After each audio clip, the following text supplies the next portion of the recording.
Kaya huwag mo nga.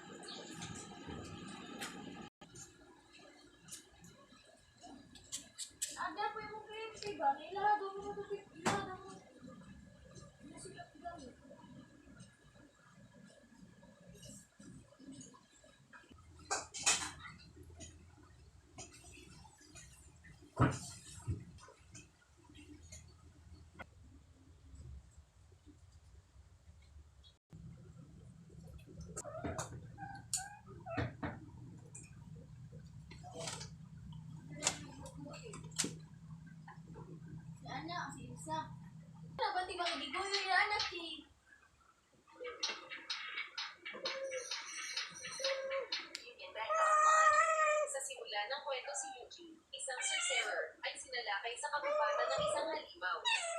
Ang mapanganib na nilalang ay mabilis na natalo ni Eugene nang humingi siya ng tulong sa kanyang mga slimes. Pagkatapos ay makikita natin ang Guild of Adventurers. Pinagtatawanan siya ng mga kaibigan ng isang lalaki. Dahil nakakita siya ng slime na maaaring maghagis